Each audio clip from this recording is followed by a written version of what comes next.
Hey everybody, how are you doing? It's Nikki from Ranger Hill Honey Farm, and today we're going to talk about how to do some easy and inexpensive blueberry wine.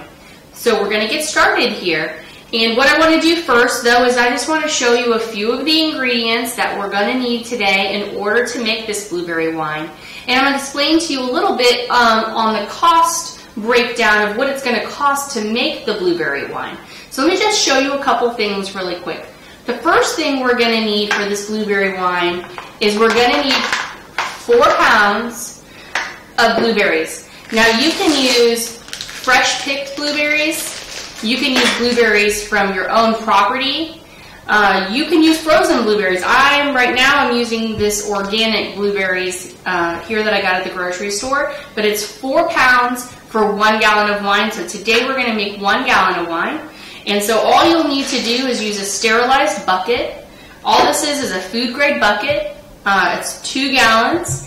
And pretty much all you're going to do is going to dump all your blueberries into the bucket to get them going.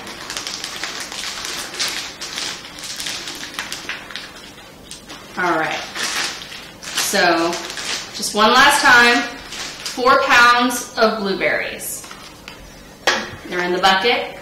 Now you probably want to let them warm up just a little bit if you got them out of the freezer so they're a little easier to mash, because you're going to use some type of masher. It doesn't have to be this particular type. You can mash it with a spoon, you can mash it with whatever. I like this metal masher to mash my product with. Then the second thing that we're going to do is we're going to add sugar. So this is one of the second things that you're going to need to make this wine is sugar. You can use any type of sugar that you like. You can use brown sugar, you can use natural sugar, you can use plain white sugar. Pretty much the yeast is just going to eat this up, and that's how you're going to make your alcohol. So you're going to use 2 pounds of sugar, and what you need to do first before you add the sugar to the blueberries is you need to melt it down in some water. So pretty much what you need to do is just take another container, just make sure it's sterilized. Everything that we're going to use is going to be sterilized. I use Star San. It's a type of sterilizer you can buy on Amazon or at any brew department or any brew store. And I sterilize all of my equipment before I get started. Now what I did is I took some filtered water from my refrigerator and I put it in my kettle on the stove, warmed it up, put it in here about maybe a half of a gallon, and I added my 2 pounds of sugar into it, stirred it up, and let it get all melted. It's what we call simple sugar. And then I just added some more filtered water to this so that I could make 1 gallon. So pretty much what we're wanting is 1 gallon of simple sugar with 2 pounds of sugar. So that's pretty much the next step of what you're going to do there. And you're going to let this cool down to room temperature. It can be a little warm, it's fine, before we add it to our blueberries. So that's pretty much what we do to get started here with this wine. The next thing you're going to do is you're going to use something, it's called a Tannin tablet. You can buy these at Amazon, you can buy these at any brew supply, just like I said before. They come in about packs of 50 or 100, and pretty much what you're going to do is you're just going to crush 1 Tannin tablet and put it into your mix. So I'm going to get this Tannin tablet out. There we go. Okay, just 1 second. I'll be right back. Okay, so I just went and grabbed a couple spoons. You can do this any way you like. I just like to use it with 2 spoons. I just put the Tannin tablet in there. I take another spoon and I put it on top. And I crush it together, give it a little bit of pressure. And then, as you can see, you make a little fine powder with it. And you just dump this right into your water. Okay. Mix, give that a little stir. Now pretty much what you're doing with the Camden tablet is you are going to be sterilizing the wild yeasts or any bacteria that could be inside of your fruit or in anything that you're using. It's really just a sterilizer, and especially if you picked your fruit at home. If you have your own bushes, you have your own blueberry bushes or your own berry bushes or something of that nature, using one of these Camden tablets in there is just going to make sure that your must is what we're creating doesn't go off. So that's what we just did right there. So I just get that all mixed in really good.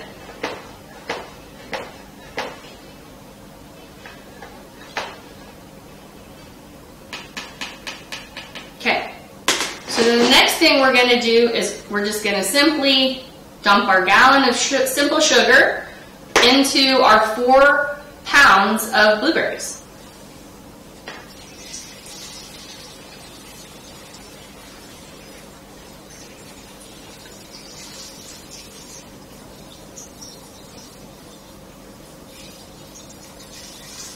So I'm actually only going to dump half right now, because one thing that I want to do is I want to get these blueberries working inside of the bucket here, because we're going to give them a light crush so we can get all of the juices out of them.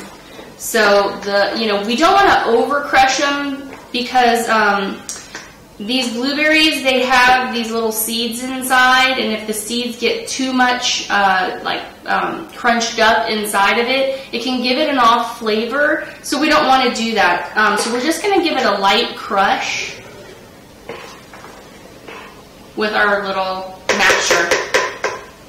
And then, like I said before, you can use anything that you like to do the mashing, and I like to use this. So pretty much I'm just pressing on the blueberries, and all I'm trying to do is pop open the skins so that it can release all the juice. Let me get that going. This is really so easy, guys. It's an affordable way to make wine at home. It smells so good. The blueberries are so fragrant and sweet.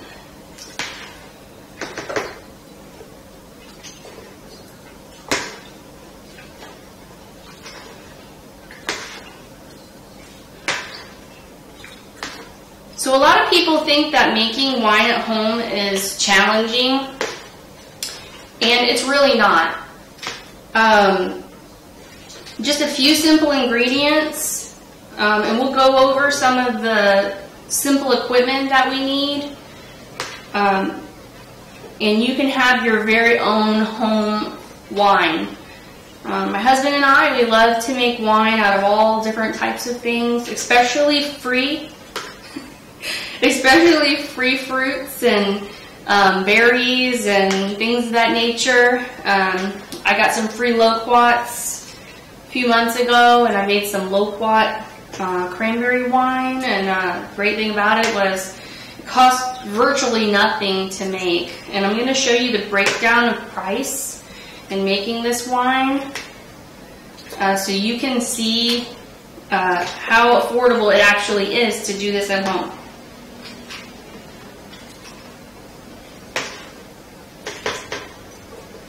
Alright, so as you can see the juice getting mixed up in the simple sugar here. It's pretty much what we're looking to do. Just a few more go rounds of the crushing, and we'll be ready to add the rest of our simple sugar to the mix.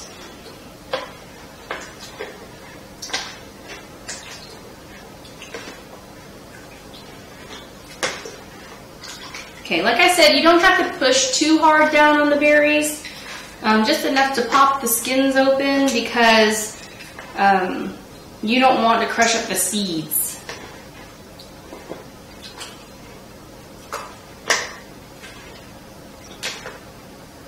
Okay.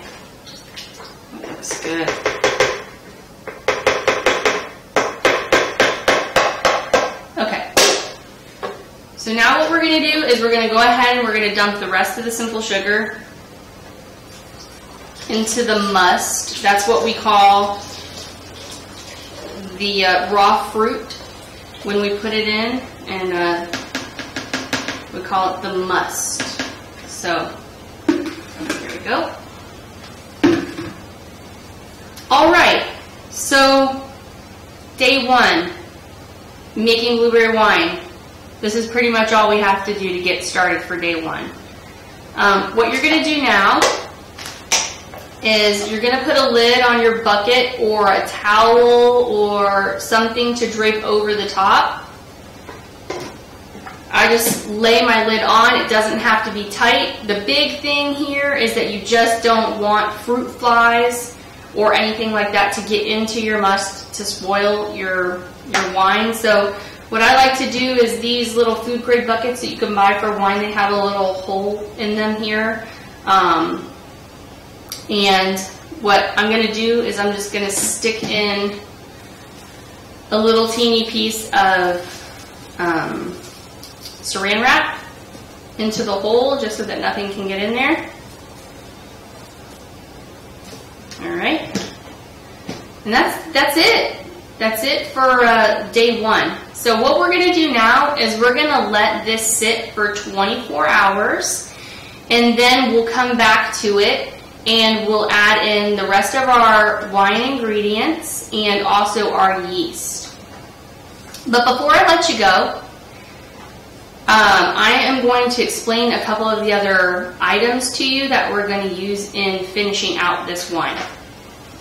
So, we already used the Camden tablets, which we discussed. The next thing is tannins.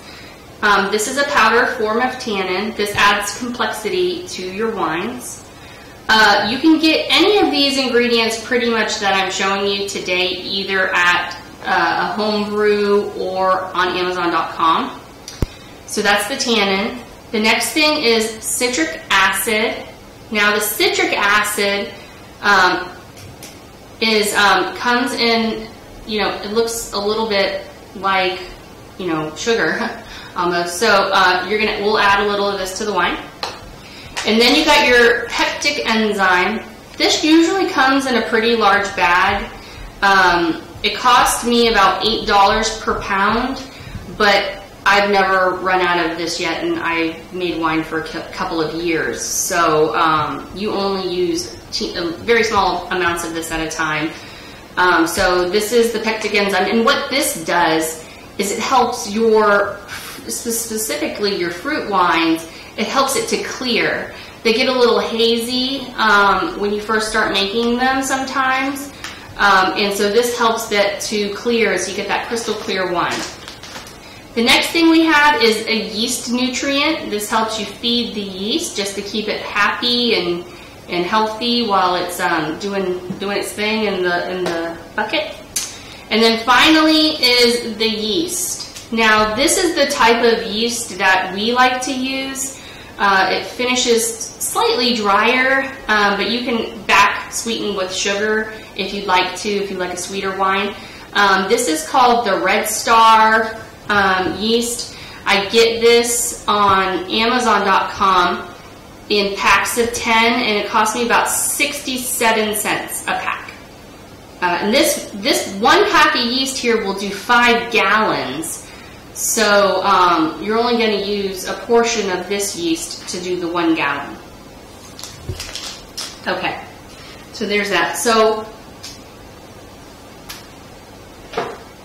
what I'd like to do next is I want to talk about the cost breakdown just a little bit for you really quick, because I told you not only would this be an easy wine, and it's easy, but also it's an affordable wine. So I broke all of the numbers down for you because I'm a numbers person, and so if you're a numbers person, you'll probably appreciate this. So I broke all this down for you so you could get an idea of how much each bottle of wine is going to cost you to make at home. So the blueberries, the frozen blueberries that I got, the organic ones, for 4 pounds of them, it cost me $8. The sugar that I used cost me 95 cents to use for the actual batch of wine. It cost me $1.89 for the sugar, but for the amount that I put in the wine was 95 cents. The yeast, like I told you, this makes 5 gallons. This cost me 14 cents to make a gallon of wine with. And then you got all your helpers here, so you know your tannins and your citric acid and your pectic enzyme and your Tannin tablets and all those things that we already discussed. It costs about 50 cents to do a gallon of wine after you add all of these things into the wine. And then finally you got your corks, and you're going to make, this gallon of wine is going to make 5 bottles of wine plus a couple cups to share before you, so you could sample it, which is awesome.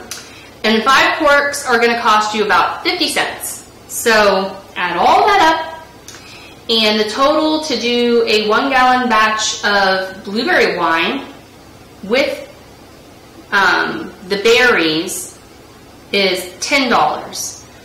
5 bottles divided into that, and you get about $2 a bottle is how much it costs you to make a bottle of the blueberry wine. Now, if you grow your own fruit, and you can also do this with blackberries or any other type of berry, the same exact process that we're doing. If you grow your own, it's only going to cost you $2 to make 5 bottles of wine for a cost of 40 cents a bottle. So if you grow your own, you're really you're getting almost a free bottle of wine. So there you have it. That's the breakdown of what it costs to do the per bottle of wine. That's the first step in our blueberry wine making process. So this is going to sit for 24 hours, so all those harmful bacterias and wild yeasts can die off, and then we'll come back tomorrow and we'll go and we'll put in the rest of our ingredients, and we'll get some bubbling going on with our yeast in there. Now, one last thing that I want to talk about before we end today, and that is I want to talk just a little bit about some of the things that you're going to need when you're doing the winemaking process. So follow me over here. So a couple of the things that you're going to need in the winemaking process. You already saw the things that we already talked about. The food grade bucket, a stirrer, something to sanitize the wine with. Very, very affordable things. A lot of that stuff you might already have on hand, or you can get for free. Just a couple other things that we need to talk about though. This thing right here is going to be very important for you to do your wine. Okay? This is your aerator. This is what locks out the bad stuff and lets the gases that the fermentation process, it helps it to escape. This fermenter right here is like less than $2. And you really will almost never have to replace these as long as you take good care of them. So this will cost you a couple bucks to get. You need this in order to do the winemaking process. Now this isn't a necessity, but this is something that we like to have. And this is a straining bag. You can get this on Amazon, or you can get it at Walmart or anywhere else. But pretty much when we're done with the actual fermentation process, you're going to strain off all the old skins and things from the blueberries, and it really helps out a lot if you have a bag to strain it through. It'll make your life a lot easier than trying to get the solids away from the liquids if you have some type of straining bag. You can also use cheesecloths or muslin or an old shirt, you know, if that's what you want to do, or if that's what you can afford. So this bag will cost you a few bucks, and it's very valuable, it's washable and reusable. Another thing that is important to have in your winemaking is bottles. My husband and I, we like to go as affordable as possible with everything that we do, and so we recycle bottles, or we get recycled bottles. So we ask friends for bottles, we can get them from recycling centers, or we just use the bottles of the wine that we've already drank, and you can reuse them over and over again, so we have plenty of bottles at all times. So bottles are really important. I like the clear ones for the fruit wines because it looks really nice once they're all finished up. This little contraption here, this is a corker. So you slide the cork in and put it on top of the bottle, and you pull it down, and that's how you push your cork into the bottle. You do not have to have one of these, but if you make a lot of wine, it is a really good investment to get one. You can get them for between $10 and $20 and way, way more expensive if you want to go fancy. But you can also just push the corks into the bottle by hand. This is a little bit more challenging, but if you cannot afford a corker, then you can still do it without one. And then finally, once the fermentation is stopped and you're letting your wine rest, you need to have a large bottle that you can put it in. This is what we're going to transfer our wine into when we're letting it settle. And so this is another recycled bottle. This had wine in it before. You can get them at recycling centers. Like I said, you can get them from friends, or maybe you already have something like this on hand. This is going to be super helpful for you in the winemaking process. So I think that's enough for right now. And thank you so much for joining us on this part 1 of the blueberry wine, easy blueberry winemaking process. And so cheers to you. Well, all right, it's been 24 hours, and our Camden tablet has been in our bucket with our berries, and so pretty much it has already been working really well to kill off any of the wild yeasts or bacteria that's in there. And I'm not sure if you could see here, but it's a beautiful, beautiful purple color here. You can see a lot of the juice is out of the berries. And we're ready to move on to the next step. So the next thing we're going to do in our process is we're going to start adding the rest of the ingredients that we discussed yesterday for the wine. And again, like I said, this is a really easy recipe, so we're going to go ahead and we're just going to get these ingredients right in here. Now you're going to need a set of measuring spoons or some type of measuring spoon. This is the one I prefer because you could change the different measurements on it, but anything that you would like to use, you could go ahead and use that. And the first thing we're going to add is the tannin. And the tannin adds to the complexities like we talked about yesterday. And you're going to add 1/4 teaspoon of tannin in there. Then the next thing we're going to do is we're going to add our citric acid. And the citric acid, you're going to add 1/2 teaspoon. Let me change that.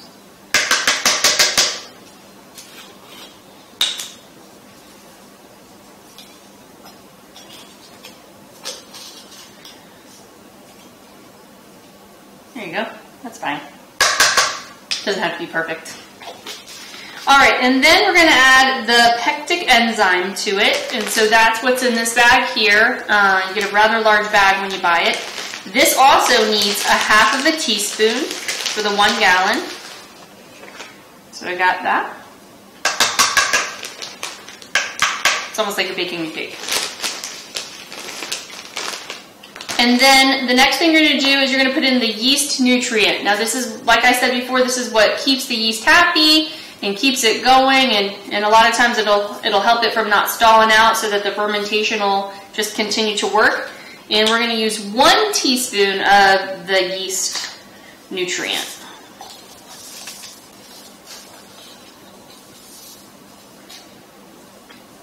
And like I said, it doesn't have to be perfect. A little bit more, that's fine.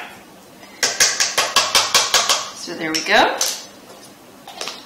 You give this a little stir. Get all that mixed in there real good.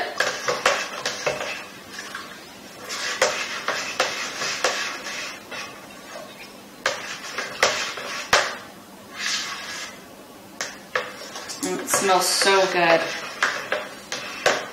Okay, Now what we're going to do is we're going to add our yeast to this. And like I said, this one packet makes 5 gallons. So you only need about 1/5 of the packet. Again, I'm not going to be all technical on the amount.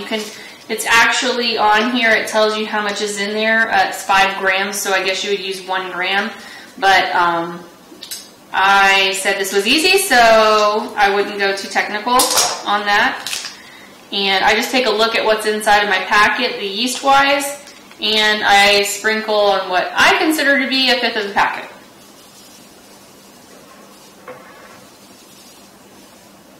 That looks about right.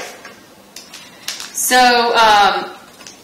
if you add a little extra yeast to it, it's not going to hurt it at all. I'd rather have a little bit more yeast than a little less yeast. So if you get a little extra yeast in there, it's not going to hurt the wine.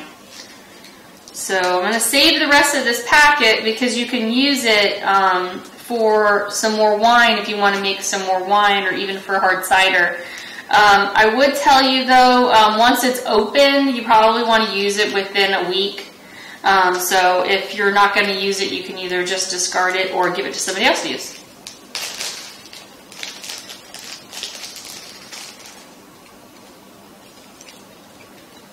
Okay. So now we're just going to give this a little stir. Not too much. So there is another process that you could do with the yeast. Again, I said this was the easy way of making the wine, so I'm not going to go through the process of what they call proofing the yeast. In proofing the yeast, what you would do is you would take the yeast and you would put it in a cup that had some warmed up liquid. A lot of people like to use concentrated grape juice, maybe just warmed up just a little bit. You get the yeast on there, you let it get going for about an hour. It gets all bubbly and you can tell that the yeast is activated and working. Some people like to do that. You don't have to do that. More often than not, I don't do that. I just pour the yeast right in the bucket, just like I just did, and let it get to work.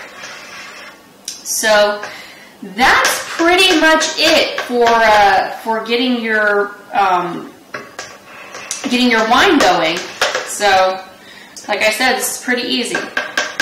Now what you're going to want to do is you're going to want to get your lid back on your bucket. So you're going to get that all closed up.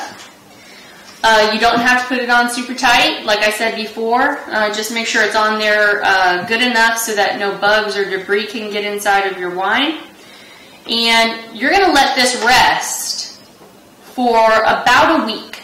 And what you're going to do is each day you're going to take your spoon, you're going to clean it of course, but you're going to take your spoon and each day you're going to give it a stir. You're not getting in there all crazy stirring it. You're just going to give it a good stir around, get things mixed up, make sure those yeast are still going. And after about 1 to 2 days, depending on how warm it is at your place, you're going to start to see a lot of activity from the yeast working. And you'll know that your wine is right on target if there's bubbling, there's foaming, there's things going on inside your bucket.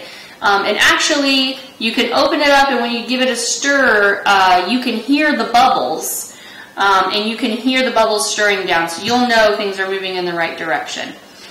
If by some chance, after a couple days, you don't see anything happening, you can do a second round of the yeast in there to see if you can get it going again. Maybe add just a little bit of extra sugar or a little bit of grape juice concentrate. Maybe you have a stuck back to wine. I doubt very highly that this is going to happen to you, but if it does, that's what you can do to remedy it. So let's recap. For the next 7 days, once a day, you're going to go into your bucket and you're going to give it a good whir, and then you're going to put it back down.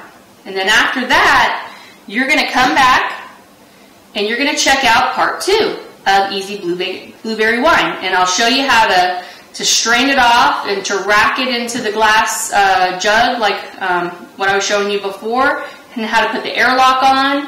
And then at that point, it's pretty much just going to be sitting until fermentation is completely done. We'll talk more about that in that video.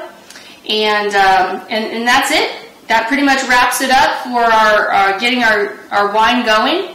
I really hope that you enjoyed this video.